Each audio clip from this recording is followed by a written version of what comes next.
Sudanese food is a fusion food. It brings in a lot of cultural influences. It has a lot of similarities to food from the Levant, but there's many, many connections all over the world because this is the history of Sudan. Sudan is like such a large space of land. And for a long time, it was very well connected to the Mediterranean as well as West Africa. Is this project a form of activism? I would say definitely. The government just doing everything in its power to take the power away from the people. This was my form of resistance. We got the funding for the book literally 1 week before the revolution started. When it came to the cookbook and the research for it, I was jumping at the opportunity to travel around the country. And I was so fortunate to be able to travel at the time that I traveled as well. It's a fascinating story, it's a fascinating history. The food is really good, but not many people know about it. The falafel from the Levant, the shape doesn't lend itself well to the way it's cooked, and often the center is not cooked, or it's just like not a nice texture in the middle. Them fighting words, Omer. Bring it on, let's go.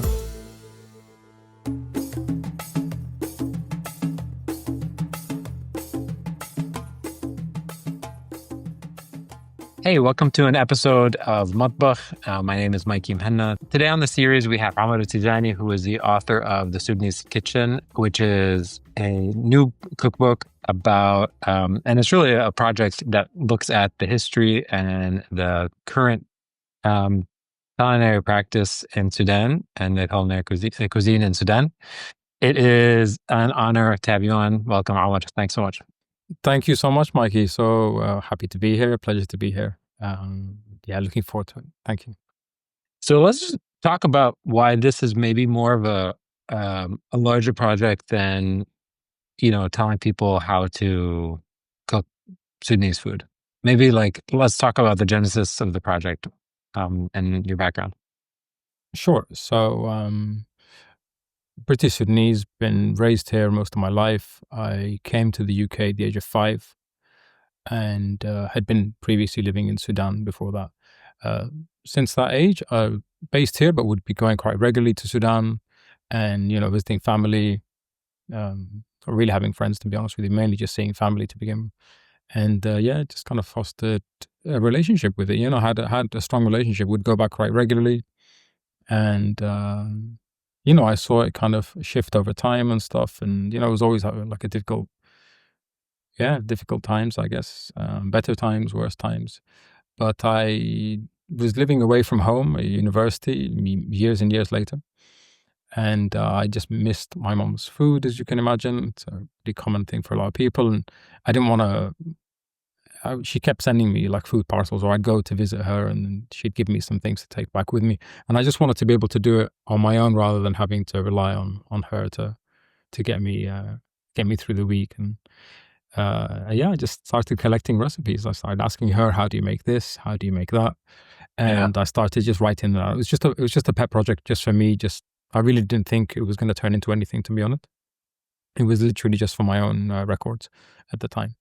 Then a lot of people were really interested by what I'd gathered, and telling people, I made this or I made that. They're like, oh, okay, can I have the recipe? Can you send it to me?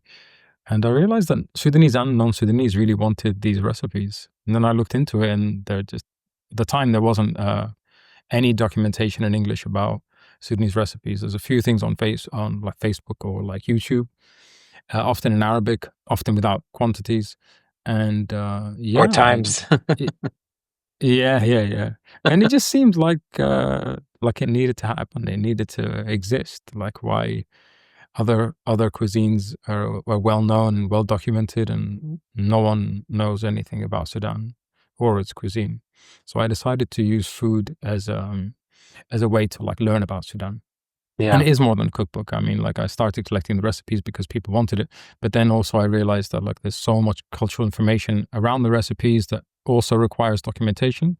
And the relative obscurity of Sudan, that people don't know that much about it. And I thought food would be a great bridge between cultures, as it always is with other cultures. And I thought it'd be good to make a cookbook, include a lot of cultural material, and to try and put Sudan on the food map of the world, because the food is really good. I mean, I wouldn't do it if it was average or mediocre. The food is really good. Yeah. But not many people know about it. Yeah. What's usually certain cuisines are sort of demarcated by how they're different than their neighbors. Mhm. How do you think how is Sudanese food different than its neighbors' cuisines? His neighbor. So it's quite unique. So Sudanese food is, in a simpler sense, it's like a fusion food. It's like it brings in a lot of cultural influences. It's similar to Middle Eastern food. There has a lot of similarities to Egyptian, for example, food, or food from the Levant, or even Turkish food or something like that. There's a lot of connections with that part of the world, the Eastern Mediterranean, and North Africa. There's also like many similarities too. But there's many connections all over the world. It's connected to East Africa, indigenous like riverine practices of fermentation, things like this, as well as West African cuisine. So like Sudanese food is a really interesting fusion of many different cultures and food ways, because this is the history of Sudan. Sudan is like such a large space of land, and for a long time it was very well connected to the Mediterranean, as well as well connected to West Africa, like a pilgrimage route between West Africa going to Mecca. And it's just really fascinating. It's a fascinating story. It's a fascinating history. So it's very unique. Eritrean, Ethiopian, quite unique foods, similar to each other. South Sudan actually has its own kind of cuisine, but then it borrows a lot from Sudanese food. And the other foods, each one stands out in its own way. Yeah, let's talk about some of those pathways and those roadways. So there's a sort of an east-west axis. There's a north-south axis. Walk me through some of those and like what is borrowed and what is sort of infused from the different directions. So like it's very similar to like Levantine food, as I mentioned. This is the north-south axis. And what are some examples of those similarities? Yeah. Well, yep. So falafel is one example. We call it ta'miya. Ta'miya is technically slightly different to falafel. Falafels, you often make them spherical, or like the shape is quite big and round. And the ta'miya that we make in Sudan is like a disc shape, so like a flat disc, and it's very crunchy and crispy and a really good texture. Fuul. I'm going to keep on interrupting you because I want to ask you questions. Yeah, that's okay. Is the ta'miya of Sudan different? Like if I had ta'miya in Khartoum, would it be different than ta'miya in Cairo? Yeah. Oh, actually, yeah. Yes, it would, because the ta'miya that they make in Cairo is actually made from fava beans as the base, whereas in Khartoum you're likely to find it with chickpeas as the base. So believe the Levant also uses chickpeas, but the shape is very different, and they include maybe a lot more herbs in it sometimes. I just sometimes find, and maybe it's a bit controversial, but the falafel from the Levant is the shape doesn't lend itself well to the way it's cooked, and often the center is like not cooked, or it's just like not a nice texture in the middle. Them fighting words, Omer. Bring it on, let's go. I love it. Keep going. So in some ways it's this matchup of Egyptian and maybe Levantine falafel ta'miya. So it's the hummus of the Levant, maybe the texture and the shape of ta'miya. Yeah. So ta'miya is probably shared between Egypt and Sudan, whereas falafel is in the Levant and other parts of the world. And yeah, I just feel like there's a slight distinction. Yeah. Okay, keep going. So you were saying food. Fuul is another example. Fuul is a really common food that is made throughout the region. Fuul is fava beans, of course. Fava beans just cooked, stewed together, sometimes with different vegetables. Each country has its own way of making it. The Sudanese way is the standard beans, often with tomato, onion base as well, but it's garnished with cumin, ground cumin, sesame oil, virgin sesame oil specifically, and Sudanese feta cheese. So not a lot of other countries include cheese with fuul, the fava bean stew. So in Sudan, we serve it with Sudanese feta cheese, which is really nice. Okay, so that's sort of the north. Yeah. And that's another north-south one, by the way. If we're going to talk about cheese, Sudan got a lot of its food, its cheese-making abilities or history from Syria and that region. Also, there was a man called, there's a Greek person. His name is Benuti or something. He was the man that came to Sudan, settled there, and started making a lot of cheeses and like really popularized Wait, there cheese was in the one guy region. who brought Yeah, yeah. feta to Sudan? I mean, I think the cheese braiding, like braided cheese, is like common in Sudan, and that came from Syria. So I don't think it was this one person. I just think he really took it seriously. He made a company, he did his thing, and really, popularized it. Okay. What's examples of the southern influence from East Africa? So East Africa, I would say not that much, but coffee. Coffee is probably the major one because it's such an important ingredient for East Africa. So I'm thinking more towards Eritrea, Ethiopia. A lot of the other grains aren't similar at all. No, there's not really a lot of overlap with some of the foods there. Westwards, there's definitely a lot more connections towards Darfur and then beyond to West Africa as well. So many things. I mean, like hibiscus, baobab. The Agashe is the cousin of suya. Suya is from Nigeria and Ghana. It's like a spicy meat dish, like flattened meat with like spices, spicy peanut.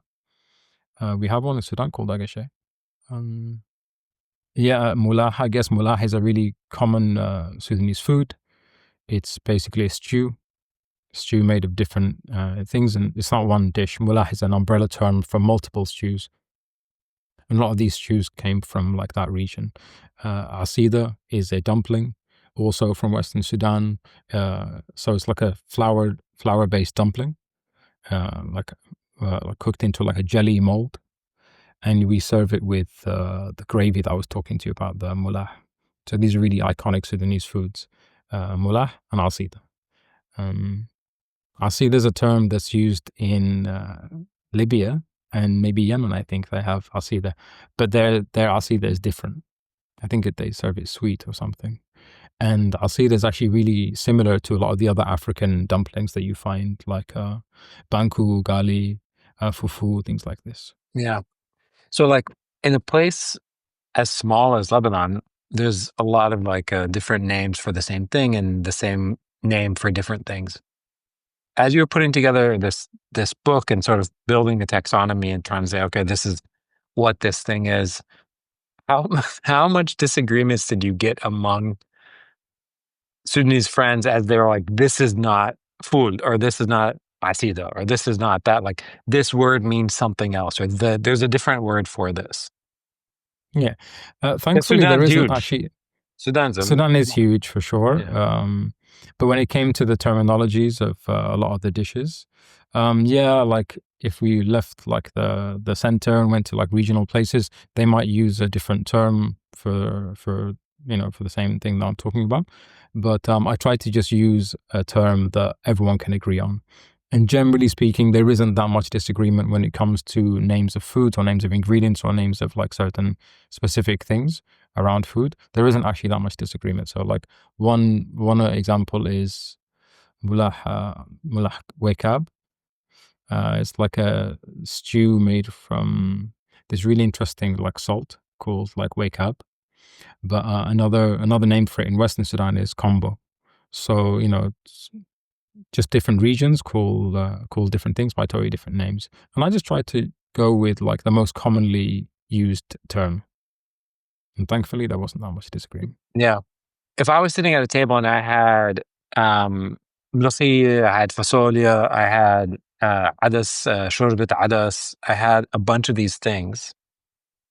Mm-hmm. How would I know for a fact this was Sudanese fasolia or Sudanese ملوخية or Sudanese شوربة adas? Like, what are the giveaways that this is from Sudan versus other You parts of just the have world? to have so like the Sudanese often make these regional foods that you said, like malokhia, adas, all this stuff, but they just make it with their own little Sudanese twist, and you just need to keep an eye out for like what that twist might be. So like we use coriander and cumin quite a lot. We use ginger quite a lot as well.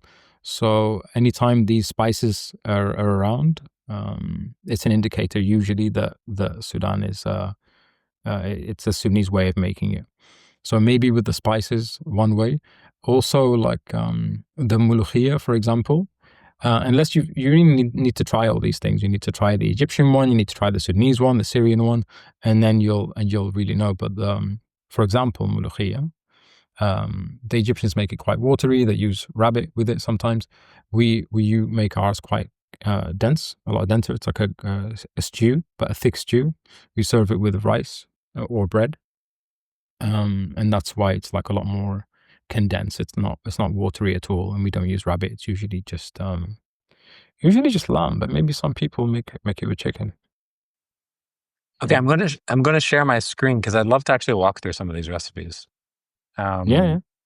Okay, so like, what's amazing if you're listening to this, if you go to Sudanese.kitchen, that's the website. You can see so many of these recipes, which is amazing. So there's one thing I want to talk about immediately, which is peanuts. Because like when I think of Sudanese food, I think of peanuts. That's like the first thing I think of. Like some amazing peanut sauce that's deceptively spicy and delicious. So exactly the ingredients I was talking about earlier. Sorry to interrupt you, but other than the spices, is like lime. We love a lot of lime in our food, and we obviously love a lot of peanut.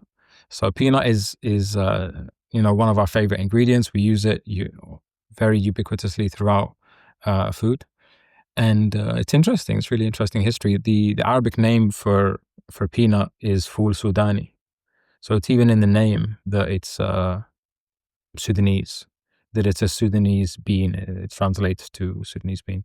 So yeah, this is why it's so common and popular. And then we also have quite a few varieties of the peanut. So like a lot of people just are used to the long large one, but we actually have like a small compact one as well. I think there's multiple varieties of the peanut, and there's something important called peanut butter, which is dakwa. Are peanuts are peanuts grown in Sudan? Is that like where they're grown? Like if I eat a peanut in Beirut, is it from Sudan? Most likely. I mean, maybe, I don't know. It could be from anywhere. I mean, I really can't answer that question.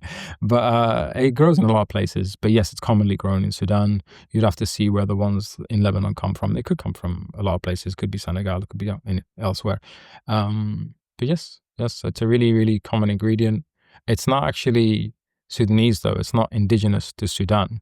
The peanut is actually a South American ingredient that came over with the slave trade into West Africa and then spread throughout Africa and just grew very well in Sudan, amongst many other things that grow very well in Sudan because of the fertile land that we have there. Yeah. So the dekwa is this like the small peanut that's turned into sauce. The dekwa is a peanut paste. So it's the actual paste. So you like blend it down, like grind it down. And usually the oil is extracted out of it, and you're left with like a dry peanut paste, and that's the dekwa. Okay. So yeah. So are there what are the dishes that you came across in this project that you're like, my mom never cooked this. This was not part of our table, but this is the thing, the thing for other people. Yeah, there's so many because like my mom's a purist. She only cooks Sudanese food, but she's from the capital. Her family's from the capital. So like they're just used to making food from Khartoum. And when I went out and explored the rest of the country, there's so many regional variances when it comes to food. Really, really interesting things. I mean, there's like the list is endless almost. But Port Sudan has really, really, really nice, interesting food. A lot of it I hadn't tried before. A lot of seafood. A lot of really interesting, like this like fried sea snail called zurumbak. It's like that one was interesting. And then just like a lot of really interesting local dishes. Western Sudan has fascinating food. Darfur, that whole region has really, really interesting food culture. Just very interesting things. Yeah. I want to talk about the Nile. What are the sort of geographic influences that influence the different sort of regions of Sudan? Yeah, that's a good question. So yeah, there's a lot of regional differences. A lot of it is to do with the terrain of the different regions. So in the center and the north, it's quite arid. It's quite kind of semi-desert, basically. There's a lot of dates in that region. All sorts of like interesting, like biodiverse things. The Red Sea coast is also quite arid.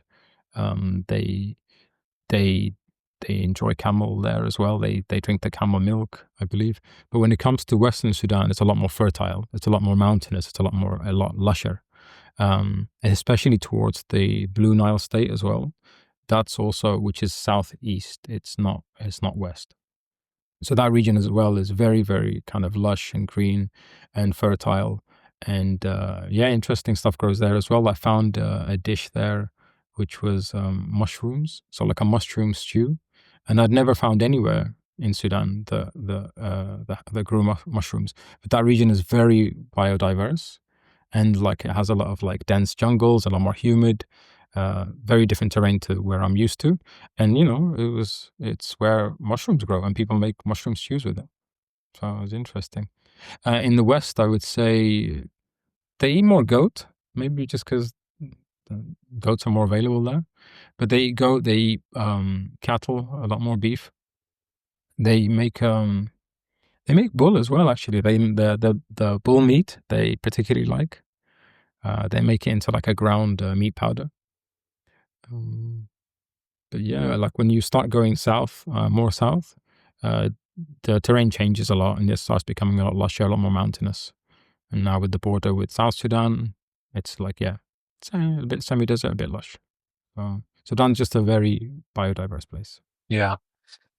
In the book, in the promo for the book, you describe yourself as a food archivist, and a big part of the book is oral histories, which, as a practice, involves speaking with people and trying to understand their stories and capture their stories and essentially archive their perspectives. I'm curious about who some of those people are, how you did this work, what surprised you, what changed about your impression of Sudan over the course of putting the project together. Because I'm sure you're Sudanese, but I'm sure your own impression of what this place is and what it means to be from different parts of Sudan means. Yeah, for sure. I mean, I was always really, really interested to travel around the country, but then it just it was never easy, I guess, or like it wasn't something. I think I'd probably be the only person, doing it at the time. Like if I wanted to go on a trip on one of our like annual visits to Sudan, it never seemed feasible. So when it came to the cookbook and the research for it, I was jumping at the opportunity to travel around the country, and I was so fortunate to be able to travel at the time that I traveled as well, and it did change my perspective. I was really fascinated by the land and by what's out there and by the people, and I always knew that like Sunni people are very hospitable and very welcoming. Um, but yeah, I guess the different regions are because of the size of it, and sometimes so a lot of Sudan can feel like it's cut off from each other, and unfortunately, that was often the case when it came to the capital Khartoum and other regions, for example, Western Sudan or South Sudan. They because the distance and the cultural differences and everything, sometimes people are just very like disconnected from these regions. So when I went to Western Sudan, people thought I was Egyptian. They were like, "Oh, are you from Egypt?" Oh, thanks for the map. Um, and I was like, "No, I'm Sudanese," but they wouldn't believe it. They were like, "Oh no, you're just Egyptian, right?" Uh, Oh, so interesting. it's just yeah. So it's just it was amazing to see. I'm so fortunate to have been able to travel around the country. It's an incredible land. It's full of amazing places and people, and yeah, it's just sad that most of it's you know going through a really hard time, a lot of destruction at the moment. Yeah. Yeah. When did you start the project? When did you first start traveling and trying to capture these stories? And how did you do it? Like, who did you meet? Who are some of the Mhm. people you spoke to? Yeah, fair enough. So I started traveling in 2019. We got the funding for the book in December 2018, literally 1 week before the revolution started. So we signed the contract. They sent us our first installment to start making the book, and the revolution happened, and I was caught up in it, as many of us were. And then as January came around, myself and the photographer that I was working with, which his name is Ala Khair, and the second photographer is Duha Muhammad. So I had already spoken with them, agreed with them on the project, agreed on where we would go and where we would take photographs of, and the general brief of the trips that we would be going on. And it was really a crazy time, obviously, with the revolution starting, but politically and like the infrastructure of the country was still not great. And at the time there was fuel shortages, so we were like, I had a car, I could use the company's car in order to make these trips, but there was like really hard to get fuel, and we decided just to go for it and to like just throw caution to the wind, and just hopefully we would find some fuel at some point. And there was, a lot of people just had like black market fuel prices, or like the queue would be crazy and we'd spend half a day in a queue in order to get fuel before going elsewhere. And yeah, it was a really, really, really intense time for sure. But that's when we started traveling. And when I went to each city, so the first place we went to was Al-Ubaid. Al-Ubaid is in the center of the city, Sudan. From Khartoum, I'd already made some connections with people in Al-Ubaid, people I wanted to like, people I'd heard from, and told that they were good custodians of the local food culture there, could take us around, could be like, you know, supporting the project. So I went out and met these people, and then from there I met other people, and just began the research. The photographers would shoot. We would shoot in markets. We would go to people's homes. We would find restaurants, things like this, or go to cultural events. Yeah, anything. And they would shoot, and I would use the opportunity to do some research and like ask locals about their food. Like you said, get a lot of oral history, make sure that all the information is I'm gathering is accurate.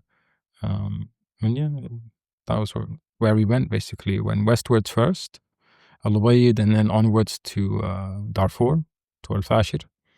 The second trip, I believe, was just to Damazin to go southeast. And then the third trip was going north and then completing it and going to Port Sudan in the same process. And then just returning to the capital, Khartoum, after not that long, like a week each trip, maybe less than a week sometimes. And shot and came back. What was the reaction of people when you were doing this? Was anyone like, like, what is the point of this? Yeah. Or were Yeah, for people, sure. everyone like, amazing, finally somebody's doing this? It was pretty split, actually. It was like a bit of both. A lot of people were like, why are you doing this? Why are you interested in this? And then other people really saw the value of it and were like, oh, this is great. It's so wonderful that, someone's documenting this stuff and taking it seriously. And, Sudan's a very big place, and it needs, appropriate representation from all the different regions and everything. So yeah, it was cool. Some family members were just a bit shocked at first when I told them that I was going into this and like interested in food and want to collect recipes and stuff. Especially as a man moving into a space that's often dominated by women, or it's a women's space, entering kitchens and asking women specifically about recipes. Sometimes there would be some frictions there as well, and people would ask, why am I asking? Why do I want to know?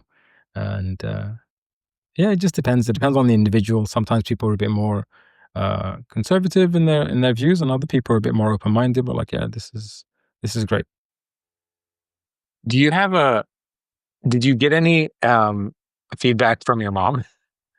Yeah, absolutely. Throughout the whole process, I'd be getting recipes, and then like adding them to like my archive. Like, okay, I've got multiple recipes for this one dish. How can I then choose one, land on one recipe that is the one that is going to go in the book? And I just decided to go for the most logical recipe. Sudanese food, much like other foods, the same dish can be made in different ways, and just different people do things differently in different regions. They start one way or whatever, and the taste is different actually. So like this singular mullah, it can taste very, very different based on what goes in it. Like I mentioned earlier, the meat powder. Some people don't use meat powder; they just use mincemeat. Other people use a particular type of base. Other people use a different one, relying on water more. Some people relying on tomato juice more. So yeah, there are so many variations, and I decided to just go for the recipes that the majority of people can agree on, number one, and the recipe that for a newcomer, for someone who's never ever made this food before, just the most straightforward, logical way of making that dish. Yeah. So let's say there was like a Olympic showdown. Okay. Do you remember the movie Space Jam? Yeah. Okay. Like, Yeah. let's say there was a Space Jam type situation. Aliens from another planet come and they're like, show us the 5 best you have. Right? Like, give us the 5 best to go up against our 5 best. What would be your 5 best from this recipe, from this cookbook that you're like, these are the 5 strongest dishes from Sudanese cuisine? What are they? Good question. I would say one of the mullahs, but it's hard to choose one. But I'm going to go with Ni'amiyya, just because a lot of people like it. It's one of my favorites. And Can you describe each one of them? Yeah. So Mullah Ni'amiyya is a stew, a gravy stew that's made from tomato base, but it also contains yogurt, and it sometimes includes peanut butter, of course. So it's just a really nice stew, and a lot of people like it, and often topped with like clarified butter, and like it's really nice. You might find it here on the website. Yeah. Let's see. I don't think it's on here. No, so you've got Tagaliya. Tagaliya is like the sister of Ni'amiyya. It's like the very, very similar stew, but Tagaliya is just a tomato-based stew. Okay. It's good. There's nothing wrong with it.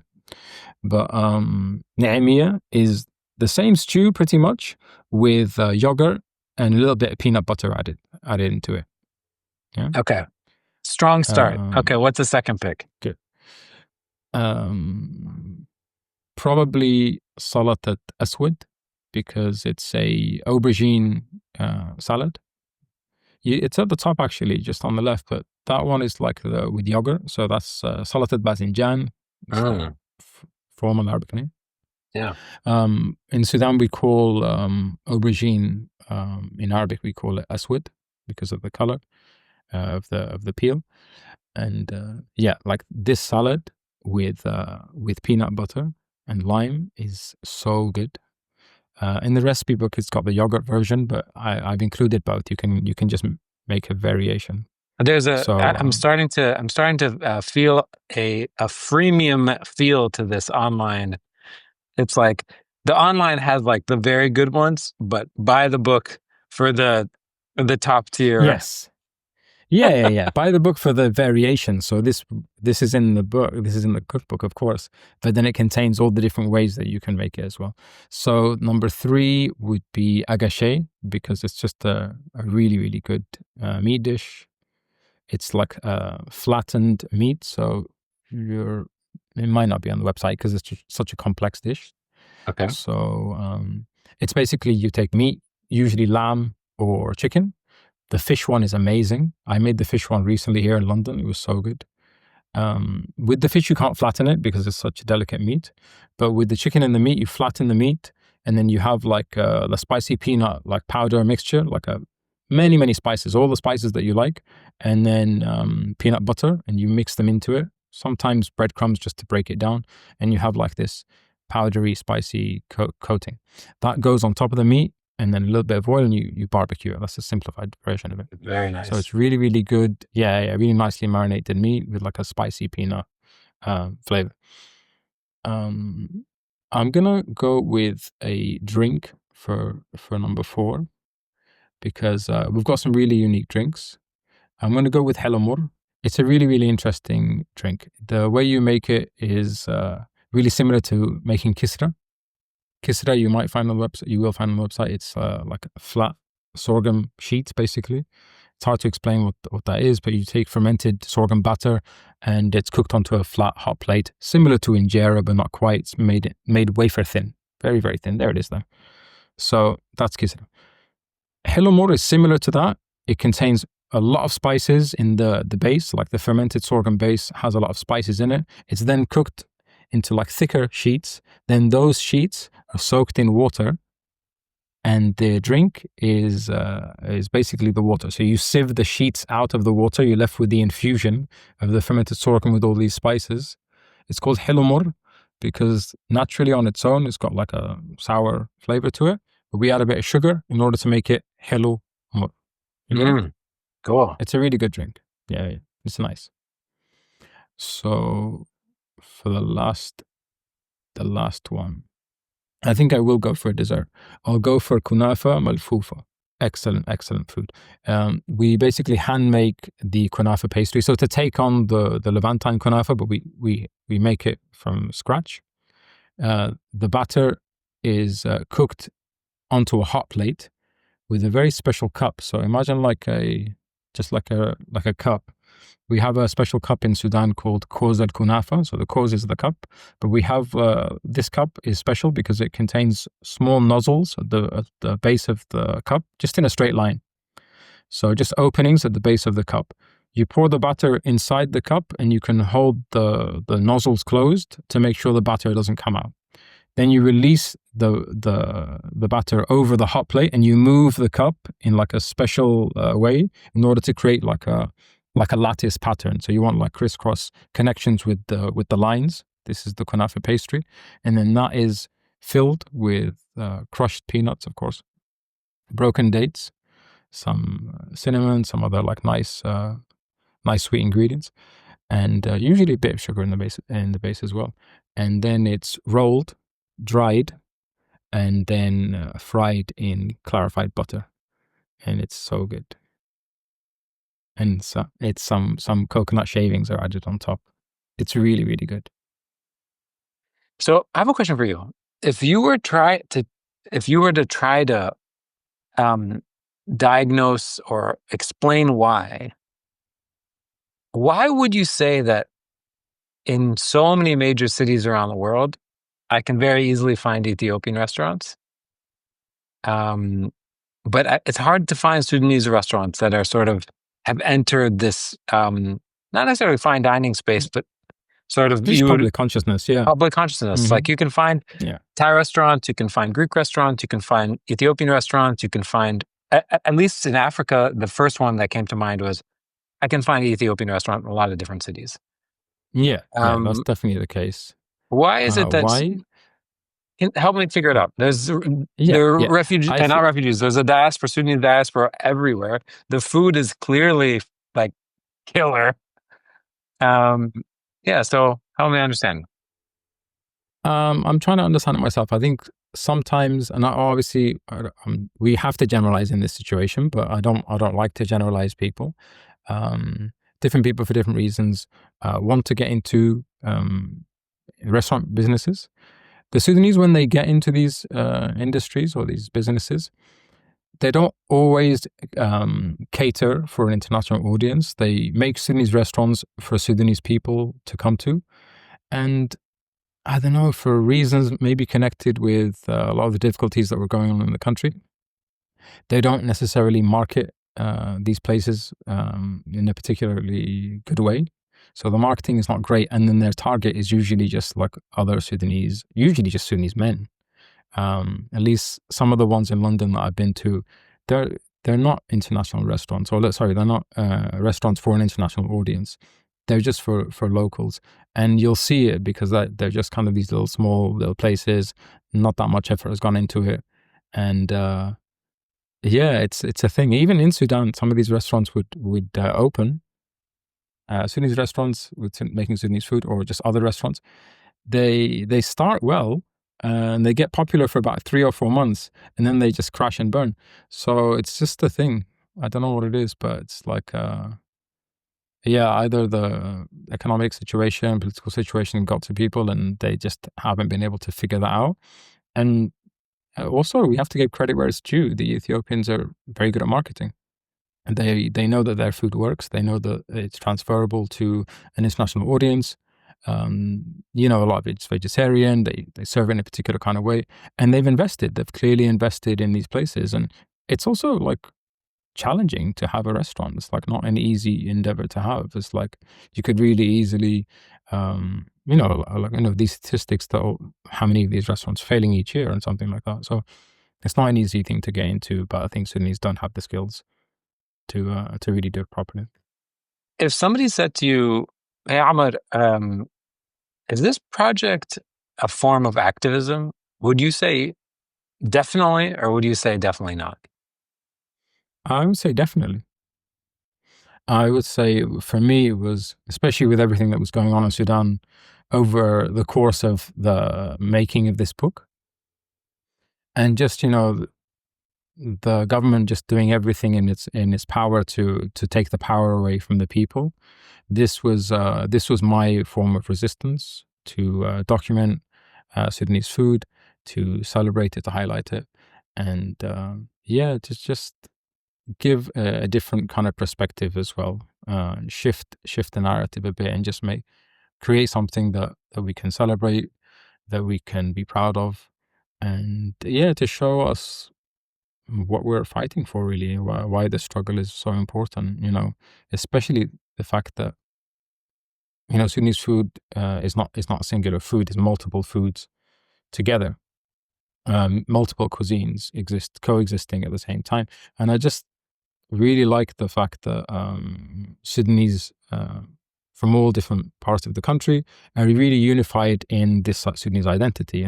We want to hold on to that as much as possible, especially since it was already separated in 2011, with South Sudan separating for good reasons. The government was really treating the South Sudanese incredibly badly, and there was this disconnect with Sudanese in the capital and maybe other parts of the country, that they were like, oh, we're disconnected from the South, therefore, it's not my issue.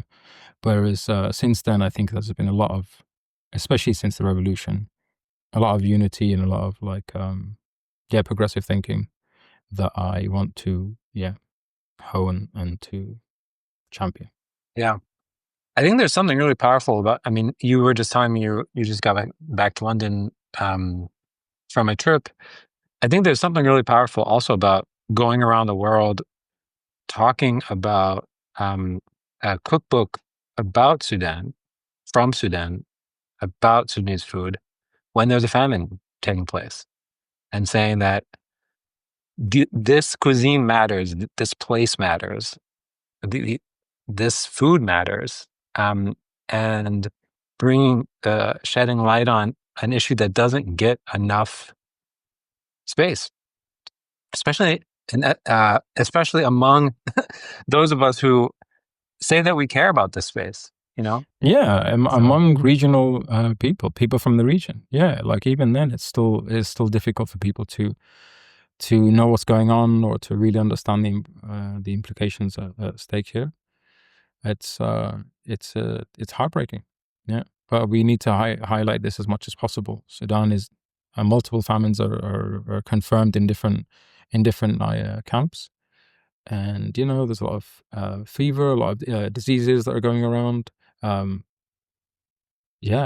list can go on, and as much as I can shed light on that, talk about it, remind people of what's going on and the importance of action from anyone, really, either in supporting local people who are feeding locals there in community kitchens, or the emergency rooms, or the resistance committees. Those people are still doing a lot of really, really important work, especially the ones feeding people.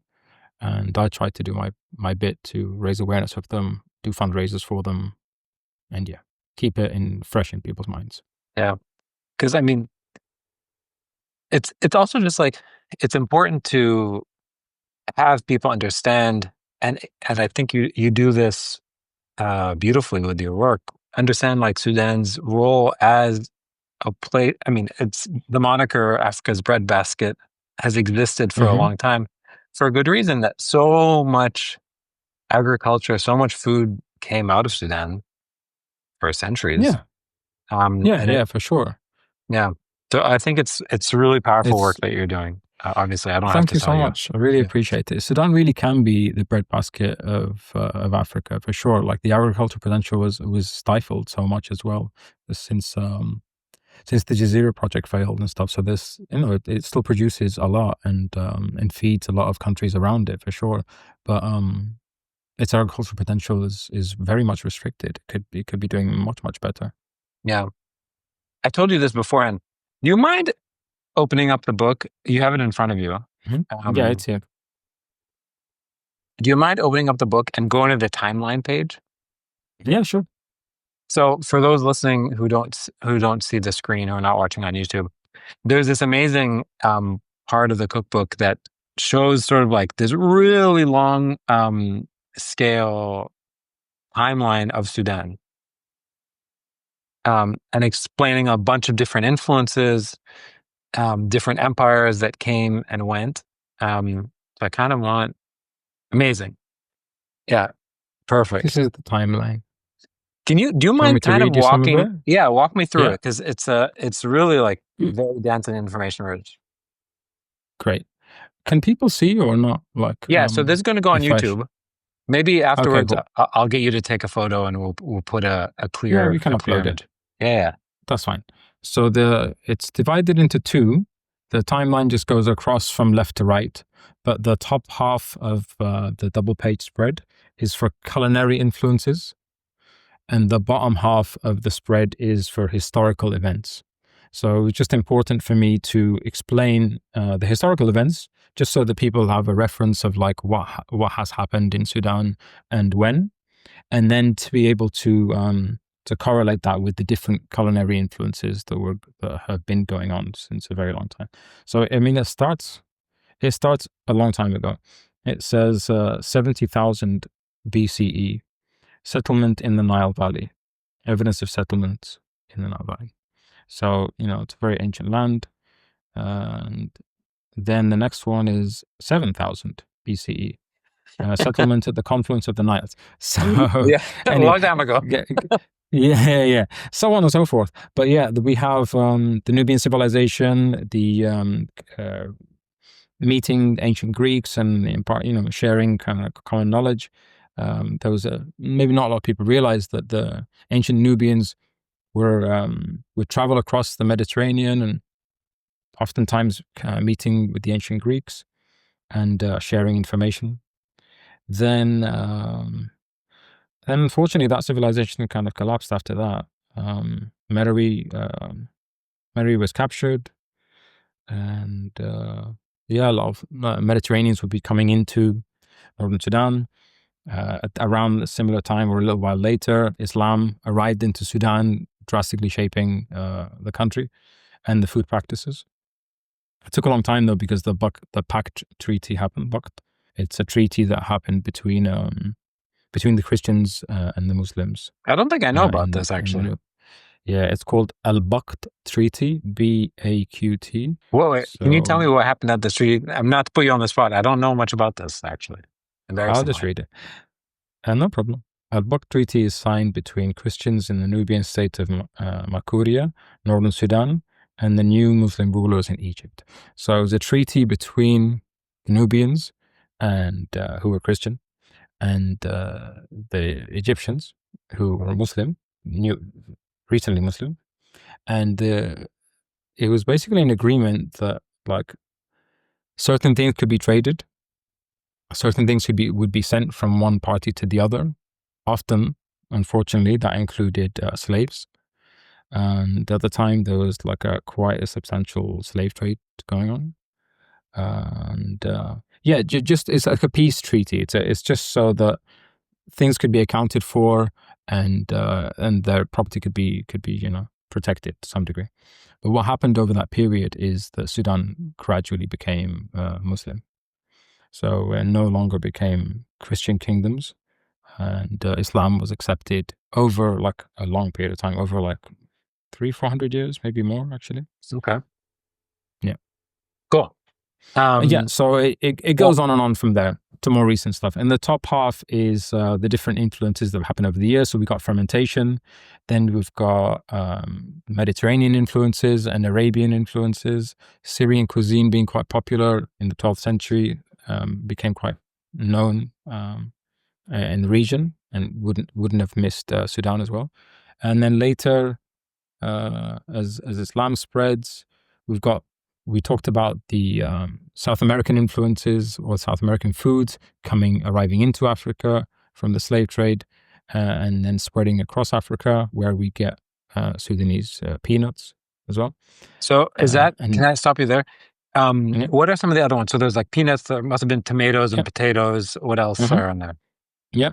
Tomato, chili, cassava, potato, sweet potato, pumpkin, common beans, corn, and groundnuts or peanut. So what did Sudanese food taste like before? Because those seem like the main ingredients. Pretty important recipe ingredients. Yeah. What did it taste like before then? It wouldn't have been that good. It would have just been a lot simpler. It would have been a lot simpler. But once you get rid of the chilies and the tomatoes and the exactly. Food is always evolving. Food is always changing. I'm sure they were making mullah, but it was nowhere near as tasty as it is today. That's hilarious. Yeah. And also the food that they were making is really emblematic of the lifestyle that they were leading. So a lot of these groups were nomadic groups, and they would need food to be portable because they would carry it with them. So they would have the dried meat, and they would have the flour, and they would have this and that, and fermented foods. So that's why they would make mullah, basically. That's really because it was portable and it was easy to make. Okay, cool. Are there any other really important points in that timeline? Just the Turks. Just the Turks in the 19th century colonized Sudan, unfortunately, but they imparted a lot of their culinary influences onto the country. Yeah. Which again reinforces the Mediterranean style following Syrian food. Okay. Last question before we wrap up is, if you were to hope people take one thing away from the book, what do you hope that they take away? That Sudan is an incredibly rich and diverse country that contains so much information that I'm only just able to glean little bits and pieces. This is just an introduction, so I'm hoping it really places the importance of a country like Sudan in people's minds, because it's a country that's so fascinating, such an interesting history, huge land, and politically, if people learn a bit more about it, they would understand why we are where we are today. Because it's not something that came out of the blue. It's like this is decades and decades of oppression. Yeah. If you were to guess, you said earlier that you don't want to generalize, but if you were to largely generalize how much you feel like people from the Arab world know about Sudan on a scale of 1 to 10, what would you say? It would be low. I'm, like a Lebanese person said to me the other day, do you speak Arabic in Sudan? But like Arabic's it's the only thing we speak. It's like the main language. I mean, we speak many, many other languages, of course. But, a lot of people don't know anything about Sudan. Unfortunately, these are people who are neighbors as well. So it would be low. Egyptians know a bit, but then again, let's not get started. But yeah, a lot of people don't know that much about Sudan, unfortunately. Unless they're related to it in some way, or they have a connection there or something like that. There are many Egyptian Sudanese people, but the vast majority maybe just, unfortunately don't know or don't want to know. Yeah.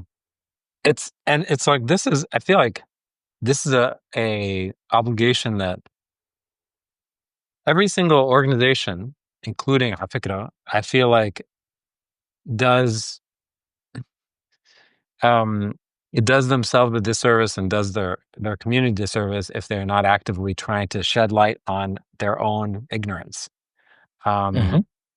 And like, this is the responsibility that we have. This, if we were going to say that, especially a lot of organizations that say that we want to decolonize these spaces, we need to be able to be self-critical Mm-hmm. and lean in and say, Absolutely. there's things that we don't know. We have to lean into them.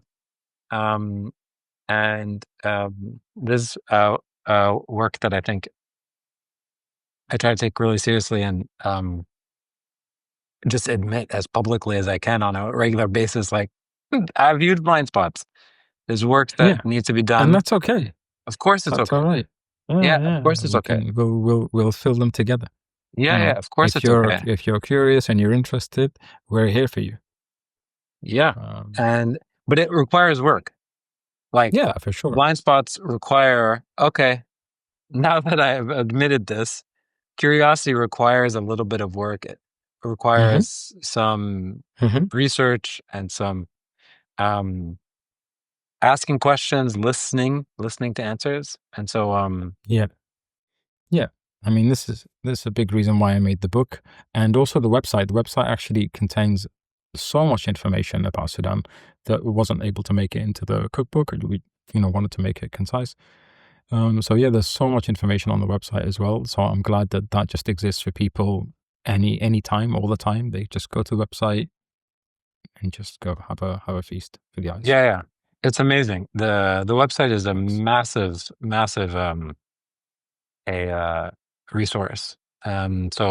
It's Sudanese.kitchen. There is a cookbook section. There's a recipe archive. There's a culture section, a history section. It's incredible. It's really, really, really incredible. Thank you. So I really appreciate all the work that you've done. Ahmed, where can people find you besides that? I guess they can find you on Instagram at Sudanese Kitchen as well. Yeah, Instagram at Sudanese Kitchen. My YouTube isn't that active, but I want to get it more active. I want to make some videos about how to make the recipes. I think it'd be nice to just give some instructional videos actually for the recipes. I was thinking about just making some, maybe TikTok or something, just like these little 30-second videos for the book so that people can see, oh, okay, this is how he did it. I love it. Ahmed, thanks so much, man. Pleasure, Mikey. Thank you.